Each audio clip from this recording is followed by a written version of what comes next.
সবাইকে ধন্যবাদ। আইডিমোবিডি academy of ICT এর পক্ষ থেকে সবাইকে স্বাগতম। আজকে আমরা একটা জিনিস দেখব, সেটি হচ্ছে ডেটা ট্রান্সমিশন মেথড। হুম আমরা অনেক কিছুই আলোচনা করে ফেলেছি ইতিমধ্যে। ডেটা ট্রান্সমিশনের বিভিন্ন মোড নিয়ে কথা বলেছি।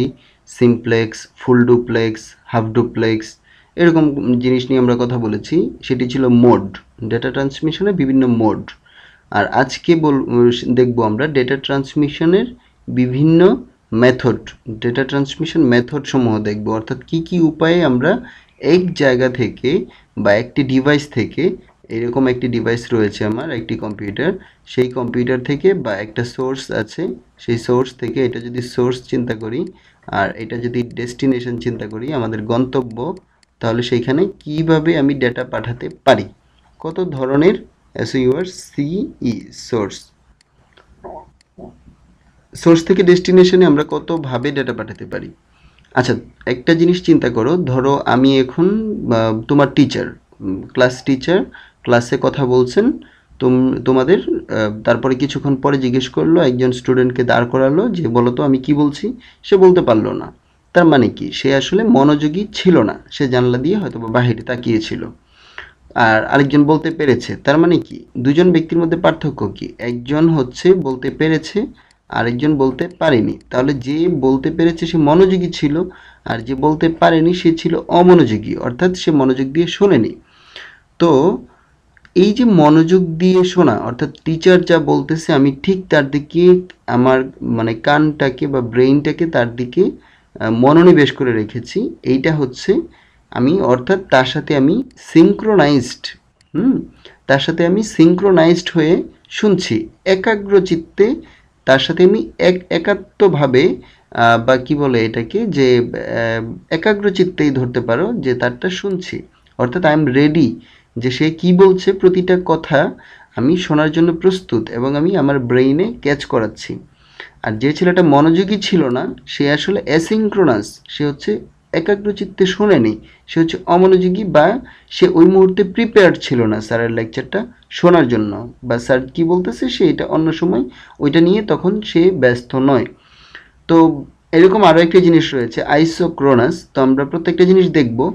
তো আরেকটা জিনিস চিন্তা করো এখন কিভাবে হতে পারে। তার মানে একটা জিনিস মানে যেটা বুঝলাম আমরা, যে কেউ যদি কোনো কিছু ডেলিভার করে বা আমাকে শোনাতে চাচ্ছে বা দিতে চাচ্ছে, আমি যদি ঠিক তারটা নেওয়ার জন্য ওই মুহূর্তে প্রস্তুত থাকি, তাহলে আমি তার সাথে সিঙ্ক্রোনাইজড হয়ে থাকলাম, অর্থাৎ তার সাথে আমি একদম অ্যালাইনড হয়ে থাকলাম। বা এটাকে বাংলাতে কীভাবে বলা যায়, যে তার সাথে আমি রেডি থাকলাম তার তথ্যটা নেওয়ার জন্য। আর অ্যাসিঙ্ক্রোনাস হচ্ছে ঠিক ওই মুহূর্তে আমি রেডি না, আমি একটু পরেও রেডি হতে পারি। হুম বা আমার মধ্যে একটা টাইম গ্যাপ আছে, আমি সে যে তথ্যটা দিচ্ছি আমি এটা এই মুহূর্তে নাও নিতে পারি, আমি এটা পরবর্তীতেও কালেক্ট করতে পারি। তো অ্যাসিঙ্ক্রোনাসটাকে আমরা আরেকটু অন্যভাবে আরও কিছু জিনিস দিয়ে বুঝবো। যেমন তোমাকে আমি একটা বইয়ের পৃষ্ঠা দিলাম, অ্যাসিঙ্ক্রোনাসটা আমরা দেখি। যদি অ্যাসিঙ্ক্রোনাসটা হচ্ছে যে আমি একটা বইয়ের পৃষ্ঠা, এরকম অনেকগুলো কাগজ দিলাম, কিন্তু আমি সেখানে পৃষ্ঠা নাম্বার বলে দিলাম না, 1 2 3 4 5 6 এরকম পৃষ্ঠা নাম্বার বলে দিলাম না।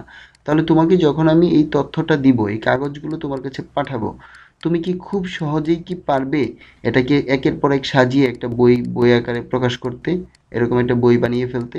এটা কি সম্ভব? It is very difficult for you. কারণ হচ্ছে তোমার সেখানে কোনো সিরিয়াল আমি মেনটেন করিনি। আমরা যে মানে একটা কিছু লিখতে যাব, রিপোর্ট লিখতে যাব, ক্লাস নোট লিখতে যাব, সেখানে আমার যদি সিরিয়াল নাম্বার না দেয়া থাকে আর কাগজগুলো প্রত্যেকটা খোলা থাকে, এলোমেলো এইভাবে প্রত্যেকটা আলাদা আলাদা করা থাকে, তাহলে আমি যে পৃষ্ঠাগুলোর মধ্যে লিখেছি, যে শিটগুলো ইউজ করেছি, সেগুলো দিয়ে পরবর্তী আমার সিরিয়াল করতে অনেক সমস্যা হবে, অর্থাৎ কারো কাছে দিলে তার বুঝতে অনেক কষ্ট হবে। তো এটা হচ্ছে এরকম যে সো আমরা কি করব, যে প্রত্যেকটা জিনিস পাঠানোর পর এটা বলে দিব যে এটা হচ্ছে 1 নাম্বার, ওকে এখন আমি 2 নাম্বার পাঠাচ্ছি, এটা হচ্ছে 2 নাম্বার, তারপরে আমি বলবো এটা 3 নাম্বার পাঠাচ্ছি, এটা হচ্ছে 3 নাম্বার। এভাবে যখন নাম্বারিং করে পাঠাবো, তখন যে রিসিভ করতেছে জিনিসটা তার জন্য বোঝাটা সহজ হবে। তো এই আরেকটা ক্ষেত্র হতে পারে যে আমরা পুরো বইটাকে বাঁধাই করে, পৃষ্ঠা আমরা জানি যে দেখে ফেলেছি, আমরা পুরো বইটাকে বাঁধাই করে আরেকজনের কাছে দিয়ে দিলাম, এবং অনেকগুলো বই একটা বক্সে করে তারপর দিয়ে দিলাম, এরকম অনেকগুলো বই দিয়ে দিলাম। তো তুমি চিন্তা করো কোন জিনিসটা সহজ হবে, কোন জিনিসটা আমরা খুব দ্রুত করতে পারবো। আমি যখন একটা পৃষ্ঠা 1 by 1 দিচ্ছি, বলেই দিলাম যে এটা হচ্ছে 1 নম্বর পৃষ্ঠা, এটা 2 নম্বর পৃষ্ঠা, তাহলে তাকে নিয়ে কি করতে হবে, পৃষ্ঠাগুলোকে সাজাতে হবে, তারপর সে বইটা পাবে। আর এখানে আমি একটা বক্সে বা একটা কার্টুনে করে, এরকম একটা কার্টুনে করে অনেকগুলো বই আমি একের পর এক সাজিয়ে তারপর রেডি করছি, আমি নিজে রেডি করে, বা রেডি করা ছিল সামহাউ সিস্টেম থেকে রেডি করে আসছে আমার ওয়্যার হাউস থেকে বা গোডাউন থেকে, মানে রেডি হয়ে আসছে বই লাইব্রেরি থেকে। তারপরে আমি একটা বক্সে করে আরেকজনকে দিয়ে দিলাম, তাহলে আমি একসাথে অনেকগুলো বই পাঠাতে পারছি, আর তাকে পাঠাচ্ছি আমি একটা পৃষ্ঠা আকারে। তো এই যে পৃষ্ঠা বাই পৃষ্ঠা যে পাঠানো, এইটা হচ্ছে আমাদের অ্যাসিঙ্ক্রোনাস। আর এই যে একসাথে অনেকগুলো বুক একটা বক্সে করে পাঠানো, এটা হচ্ছে আমাদের সিঙ্ক্রোনাস কমিউনিকেশন। আইসোক্রোনাসটা আমরা পরে দেখব। তো অ্যাসিঙ্ক্রোনাসটাকে যদি আমরা আমাদের টেকনিক্যাল টার্মে এক্সপ্লেন করতে যাই, তাহলে আমরা দেখব যে অ্যাসিঙ্ক্রোনাসটা হচ্ছে আসলে যে একটা এরকম 10 10 10 11 এরকম ভাবে আমরা কতগুলো বিট নিয়ে একটা ক্যারেক্টার গঠন করি। আমরা দেখে এসেছি আগের লেকচারে, এই 1 এবং 0 এই প্রত্যেকটা বিট, এই প্রত্যেকটা ডিজিট হচ্ছে এক একটা বিট, বাইনারি ডিজিট। এটা যেহেতু বাইনারি সিস্টেমের, সো আমরা এটাকে কি বলবো, বাইনারি ডিজিট সংক্ষেপে, যেটাকে আমরা বলবো এক একটা বিট। তো অ্যাসিঙ্ক্রোনাসে কি করা হয়, অ্যাসিঙ্ক্রোনাসে করা হয় যে এরকমভাবে কতগুলো 7টা বা 8টা বিট থাকবে, যেমন 2 4 6 7, ধরো এটা একটি বিট, এরকম একটা এই 7টা বিট, এই 7টা বিটকে নিয়ে তাকে বলা হয় যে একটা ক্যারেক্টার, একটা ক্যারেক্টার সাজাবে সে, এই ক্যারেক্টার, তারপরে এই ক্যারেক্টার বাই ক্যারেক্টার তাকে পাস করবে একটার পর একটা। তো যখন আমি শুরু করব, ধরো তুমি বইয়ের পৃষ্ঠাগুলো আমাকে দিচ্ছ, তখন নিশ্চয়ই আমাকে তুমি ডাক দিবে যে প্লিজ বইগুলো ধরেন, পৃষ্ঠাগুলো নেওয়া শুরু করেন, আমি রেডি আপনাকে দেওয়ার জন্য। তখন আমিও রেডি হব। অর্থাৎ আমরা, তুমি বলে দিচ্ছ যে স্টার্ট। আমরা যখন খেলাধুলা করি তখন আমরা বলি কি স্টার্ট বা প্লে, তারপর আমরা মানে খেলা শুরু করি। না হলে প্রতিপক্ষ কি বলে, না আমি রেডি ছিলাম না, আমরা ঝগড়া লেগে যাই। যে প্রতিপক্ষ বলে তুই বল করছিস, আমি আমি ব্যাট করবো, তুই কি আমাকে বলছিস, আমি তো রেডি না, তার মানে এই বলে আউট হইনি আমি আসলে। অর্থাৎ এরকমভাবে, সো শুরুতেই আমাদেরকে কি বলে আসতে হবে যে আমি এখন ডেটা ট্রান্সমিশন করা বা আমি বিট পাঠানো স্টার্ট করেছি। তারপরে আমি কি বলবো, তার মানে একটা স্টার্ট বিট লাগবে। আর যখন আমি শেষ করব, ওকে আজকের মতো খেলা শেষ, আজকের মতো ডেটা পাঠানো শেষ, তাহলে আমি কি বলবো, একটি স্টপ বিট দিব। হুম। আর মাঝখানে আরেকটা জিনিস থাকে, সেটি হচ্ছে প্যারিটি বিট। এটা হচ্ছে তোমার, যে আমরা অনেকগুলো পৃষ্ঠা যখন দিচ্ছি, তাহলে কিছুক্ষণ পর পর আমরা একটু চেকিংয়ের ইস্যু আসছে, যে আমি কি যেগুলো দিচ্ছি, এই 10টা পৃষ্ঠা পাঠাইছি বা 8টা পৃষ্ঠা পাঠাইছি, 8 10টা কি ঠিক মতো পাইছিস, ওকে ঠিক আছে, তাহলে অর্থাৎ প্যারিটি চেক, ওকে ডান। তারপরে আবার আমরা বলবো যে ঠিক আছে, এইটা শেষ, এখন আবার স্টার্ট করি, ওকে স্টার্ট। এরকমভাবে প্রতিটা স্টার্ট বিট, স্টপ বিট এবং মাঝখানে কিছু ক্যারেক্টার থাকবে। এইভাবে যে ডেটা ট্রান্সফার করা হয় তাকে বলা হয় অ্যাসিঙ্ক্রোনাস ট্রান্সফার বা অ্যাসিঙ্ক্রোনাস ট্রান্সমিশন, অ্যাসিঙ্ক্রোনাস। ঠিক আছে। এই ক্ষেত্রে যে, যেমন আমরা কিবোর্ড থেকে ছোটোখাটো ডাটা, তাহলে তুমি দেখো আমরা যে বলছিলাম যে পৃষ্ঠা বাই পৃষ্ঠা পাঠাতে গেলে আমাদের সময় লাগবে বেশি, ঝামেলা বেশি, অর্থাৎ খুব ছোট পরিমাণ ডেটা আমরা পাঠাতে পারবো। তাহলে এইটার ক্ষেত্রে কি একটা অসুবিধা, যে অ্যাসিঙ্ক্রোনাস সিস্টেমে স্পিড হবে খুবই কম, স্পিড খুব কম থাকবে। আর সাধারণত যেমন কি কোথায় কোথায় ইউজ করা হয়, যেখানে আসলে কম স্পিডেরই দরকার হয়, যেখানে খুব বেশি স্পিডের দরকার হয় না, আমি কিবোর্ড থেকে, এই যে আমার কিবোর্ড, এটা কিবোর্ড, এখান থেকে আমি আমার কম্পিউটারে একটা নির্দেশ দিব, এই নির্দেশ, এটা নিশ্চয়ই খুব বেশি ডেটা আমার দরকার হয় না, একটা কি চাপবো তারপর আরেকটা কি চাপবো, এবং আমি জানি যে আমি 1 by 1ই চাপবো। এইভাবেই কম্পিউটারটা কি করে, তার প্রতিটা ক্যারেক্টার বাই ক্যারেক্টার সে রিসিভ করে, সিপিইউ, এটা আসলে কম্পিউটার বলতে এখানে সিপিইউ মিন করছি আমি, সিপিইউতে পাঠাবো। তো এই যে এইরকম কম যে পরিমাণ দরকার কার্ড পাঞ্চ করা, এটিএম বুথে আমরা কার্ড পাঞ্চ করব, সেখান থেকে আমার বিট বাই বিট হলেই যথেষ্ট, অল্প অল্প ইনফরমেশন পাস হবে। আমি কোনো একটা রুমে প্রবেশ করব, আমি একটা লাইব্রেরিতে প্রবেশ করবো যেখানে আইডি কার্ড পাঞ্চ করে ঢুকতে হয়, সেখানে আমার অল্প পরিমাণ ডেটা হলেই যথেষ্ট। এরকমভাবে, অর্থাৎ তোমরা জিনিসটা দেখবে আরও বিস্তারিত, অর্থাৎ তার আহ, অল্প পরিমাণ ডেটা যেসব ক্ষেত্রে লাগে সেই সব ক্ষেত্রে আমরা ইউজ করতে পারবো, কিন্তু এটার আসলে এফিসিয়েন্সি খুব ভালো না, বা এটা অর্থাৎ এটার কর্মদক্ষতা এই ট্রান্সমিশন মেথডের মাধ্যমে আমরা খুব বেশি পরিমাণ ডেটা পাঠাতে পারি না, এবং এটার কর্মদক্ষতাও কম, যেহেতু অনেক কিছু ইস্যু আছে। হুম। আর অল্প করে ডেটার জন্য এটা বেশি উপযোগী। ওকে, তোমরা বই পড়লে আর বিস্তারিত জানবে, কিন্তু আমি বাকি যে জিনিসটা রয়েছে, অর্থাৎ সিঙ্ক্রোনাস যে কমিউনিকেশন মেথডটা রয়েছে সেটা নিয়ে যদি একটু বলি, অর্থাৎ আমরা এখন দেখব সিঙ্ক্রোনাস তাহলে অ্যাসিঙ্ক্রোনাসের ঠিক উল্টা সিঙ্ক্রোনাসটা হবে, যে তার জন্য সেও ডাটা পাঠাবে, কিন্তু সে কি করবে, আমরা বলে এসেছিলাম যে একটি বক্সের মধ্যে অনেকগুলো বইকে রাখবে, তারপর একবারে পুরা কার্টুন ধরে পাঠাবে। অর্থাৎ এই যে ক্যারেক্টার, এই যে মানে 7 or 8 বিট ছিল, 7 অথবা 8টা বিট নিয়ে যে আমার এক একটা ক্যারেক্টার ছিল, সিএইচ দ্বারা আমি ক্যারেক্টার বোঝাচ্ছি, এরকম অনেকগুলো ক্যারেক্টার, সে আর বিট লেভেলে যাবে না, অনেকগুলো বিটকে একটা ফ্রেমের মধ্যে ভরে ফেলবে, ভরে এরকম 80 থেকে 132টা ক্যারেক্টারকে সে একটা প্যাকেটের মধ্যে নিয়ে নেবে। এটাকে নিয়ে 80 থেকে 32 ক্যারেক্টার নিয়ে সে কি করবে, একটা ওয়ান প্যাকেট বিল্ড আপ করে ফেলবে। এই প্যাকেটটাকে তারপর সে আরেক জায়গায় পাঠিয়ে দেবে, প্যাক করে, একসাথে প্যাক করে পাঠাচ্ছে। তাহলে এই ক্ষেত্রে আমরা কি দেখতেছি, 80 থেকে 132 বিট ক্যারেক্টার, এবং প্রতিটা ক্যারেক্টারে থাকে 1 character equal to 7 or 8 bit, 7 অথবা 8টা বিট। তাহলে আমরা একসাথে অনেক হিউজ ডাটা পাঠাতে পারছি।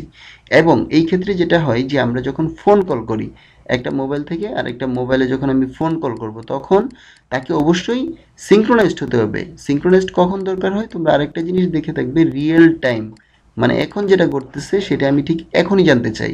অর্থাৎ এখন একটা খেলা হচ্ছে, তাহলে আমাকে সেই খেলাটা একটা ম্যাচ হচ্ছে টিভিতে, সেই টিভিতে আমি এই খেলাটা এখনই দেখতে চাই, স্কোর কত, কে কত করলো, কোন আমাদের সাকিব আল হাসান কিংবা তামিম ইকবাল কত রান করছে, কিংবা বাংলাদেশ দল কত বলে কত রান দরকার এখন এই মুহূর্তে জেতার জন্য, একটা টানটান উত্তেজনা, সেই মুহূর্তে আমরা ঠিক ওইটা ওই মুহূর্তেই জানতে চাচ্ছি। অর্থাৎ এটি হচ্ছে আমাদের রিয়েল টাইম, মানে ঠিক এখন যে ঘটনাটা ঘটছে সাথে সাথে আমি জেনে যেতে চাচ্ছি, এটা হচ্ছে আমাদের রিয়েল টাইম। তো এই রিয়েল টাইম কমিউনিকেশনের ক্ষেত্রে, রিয়েল টাইম কমিউনিকেশন তোমরা আর একটু পড়বে, রিয়েল টাইম কমিউনিকেশনের ক্ষেত্রে অবশ্যই সিঙ্ক্রোনাস কমিউনিকেশন সিস্টেমের দিকে আমরা, বা সিঙ্ক্রোনাস ট্রান্সমিশন আমরা ইউজ করে থাকি। আমি তোমাকে ফোন করছি, তুমি যদি 3 সেকেন্ড 5 সেকেন্ড পরে শোনো কথাটা, তাহলে তুমি নিশ্চয়ই বিরক্ত হবে, যেটা অনেক সময় বিদেশ থেকে কল আসলে আমরা হয়ে থাকি, কারণ মাঝখানে একটা টাইম গ্যাপ থাকে। সো আমাদের সবার টার্গেট হচ্ছে কি, যে কোনো টাইম গ্যাপ থাকবে না। প্রত্যেকের টার্গেট হচ্ছে যে আমি কোনো একটা কথা বলবো, একটা ট্রান্সফার করব, কোনো টাইম গ্যাপ থাকবে না। তো সিঙ্ক্রোনাস ট্রান্সফারের ক্ষেত্রে কিছু জিনিস ঘটে, যেমন তোমার যে কম্পিউটারটা ডেটা পাঠাবে, সেই কম্পিউটার তার একটা প্রাইমারি স্টোরেজ, যেহেতু অনেক বেশি পরিমাণ ডেটা, তুমি এই যে আমি বলে এসেছিলাম একটা গোডাউন থেকে কিংবা ওয়্যার হাউস থেকে তুমি এটা প্রসেস করছো, সেই ওয়্যার হাউসটা হচ্ছে কি এখানে প্রাইমারি স্টোরেজ। এই প্রাইমারি স্টোরেজে যদি আমরা ডাটা না রাখি, প্রাইমারি স্টোরেজ, তাহলে খুব ইনস্ট্যান্ট আমি পাঠিয়ে দিতে পারবো না, এলোমেলো হয়ে যাবে। এই প্রাইমারি স্টোরেজ বা গোডাউনটাকে আমরা বলতেছি কি, প্রাইমারি স্টোরেজ গোডাউনটাকে, এই গোডাউনটার দরকার হয়, অর্থাৎ আমাদের একটা প্রাইমারি স্টোরেজ ডিভাইসের দরকার হয়, অর্থাৎ কিছু মেমোরি দরকার, যেখানে সে স্টোর করবে, তারপর সেখান থেকে সে একসাথে বাঞ্চ আকারে পাঠিয়ে দেবে। তো মাঝখানে টাইম ডিউরেশনটা খুব কমে যাবে এবং সে খুব দ্রুত এটাকে প্রসেস করবে। তো আমরা চাই যে আমি এই মুহূর্তে যা ঘটছে, এই মুহূর্তে যে আমার ডেটা দরকার, ঠিক সেটাই আমি এখন পাবো। এবং এই জন্য আমরা মূলত কি ইউজ করব, সিঙ্ক্রোনাস কমিউনিকেশন সিস্টেম বা সিঙ্ক্রোনাস ট্রান্সমিশন সিস্টেম। এবং সেটা হচ্ছে মূলত কোথায় ইউজ হয়, অনেক বড় পরিমাণ ডেটা যখন এক কম্পিউটার থেকে অন্য কম্পিউটারে বা এক স্থান থেকে অনেক দূরে আমি যখন ডেটা পাঠাবো, তখন হচ্ছে আমার সিঙ্ক্রোনাস কমিউনিকেশন সিস্টেম বা সিঙ্ক্রোনাস ট্রান্সমিশন সিস্টেম আমি ইউজ করব। আইসোক্রোনাস একটা সিস্টেম আছে, তোমাদেরকে এই চ্যাপ্টারে এই লেকচারে শেষ করতে চাই। আইসোক্রোনাস আইসোক্রোনাস আইসোক্রোনাসটা হচ্ছে যে সিঙ্ক্রোনাস এবং অ্যাসিঙ্ক্রোনাস দুটো মিলেই করা হয়। তার মধ্যে একটি আছে সিরিয়াল কমিউনিকেশন, আরেকটি হচ্ছে প্যারালাল কমিউনিকেশন। তো নাম শুনে তোমরা বুঝতেছো যে সিরিয়াল মানে হচ্ছে সিরিয়ালি পাঠাবে, ওই যে 1 0 বিট বাই বিট এরকমভাবে পাঠাবে। প্যারালাল মানে হচ্ছে আমি একসাথে অনেকগুলো চ্যানেল দিয়ে আমি ডেটা পাঠিয়ে দিচ্ছি, এদিক দিয়ে ডেটা যাচ্ছে, এদিক দিয়ে ডেটা যাচ্ছে, এদিক দিয়ে ডেটা যাচ্ছে, এদিক দিয়ে ডেটা যাচ্ছে, অর্থাৎ আমি একসাথে অনেকগুলো পাথ ইউজ করতে পারতেছি। এটা হচ্ছে প্যারালাল। সাধারণত কম্পিউটার যে প্রিন্টার লাগানো থাকে, এই কম্পিউটারের সাথে যে প্রিন্টার থাকে, এই প্রিন্টার পোর্টটা থাকে সাধারণত প্যারালাল পোর্টে, যদিও এখন ইউএসবি পোর্টের মাধ্যমে অনেকগুলো প্রিন্টার লাগানো হয়। আর সিরিয়ালটা হচ্ছে যে তার স্টেপ বাই স্টেপ যেগুলো যাবে, এরকম কিছু উদাহরণ আছে। তো আমরা তোমাদের এর চেয়ে বেশি ডিটেলস জানার দরকার নেই, তোমরা বই থেকে আরও কিছু জিনিস দেখবে। আর একটা জিনিস যেটা, যে অ্যাসিঙ্ক্রোনাসে আমরা একটু বলি, অ্যাসিঙ্ক্রোনাসে যেহেতু মানে একটা ডাটা পাঠানোর পর আরেকটা ডাটা আসার আগ পর্যন্ত সে হয়তো বা ওয়েট করতে হবে, যেহেতু অ্যাসিঙ্ক্রোনাস তাকে সে পাঠাতেই থাকবে, বাট সে ওয়েট করবে। যে মানে কখন পাঠাবো আমি, কখন সে পাবে, এই যে ব্যাপারটা, অর্থাৎ টাইম গ্যাপ আছে। সো এখানে নট নেসেসারি যে সবসময় ডাটা পাঠাতে হবে, যে প্রতি মুহূর্তে আমি ডাটা পাঠাবো, কন্টিনিউয়াস না। সো আমি যদি স্যাটেলাইটে, যেহেতু স্যাটেলাইট অনেক দূরে এবং মাইক্রোওয়েভ সিস্টেম অনেক খরচ করতে হয় আমাদের, সো ওইরকম একটা সিস্টেমে আমি অ্যাসিঙ্ক্রোনাসটি ইউজ করতে পারবো না আসলে, তাহলে আমাকে প্রচুর টাকা ইনভেস্ট করতে হবে, কারণ এটা অনেক সময় আইডেল পড়ে থাকে। আর অ্যাসিঙ্ক্রোনাস হচ্ছে কন্টিনিউয়াস, সে ডেটা পাঠাচ্ছে, ডেটা প্রসেস করছে। সো এটা আমার সবসময় সিস্টেমটাকে আমরা ইউটিলাইজ করতে পারছি, অর্থাৎ আমার যে ডিভাইসটা রয়েছে সেটাকে আমি ব্যবহার করতে পারছি, যার ফলে সিঙ্ক্রোনাস ডিভাইসগুলো বেশি কার্যকর বা কর্মক্ষম। তো ধন্যবাদ সবাইকে, আমাদের আজকে ভিডিও লেকচার এই পর্যন্তই, পরবর্তীতে আমরা আরও মজার মজার জিনিস দেখব।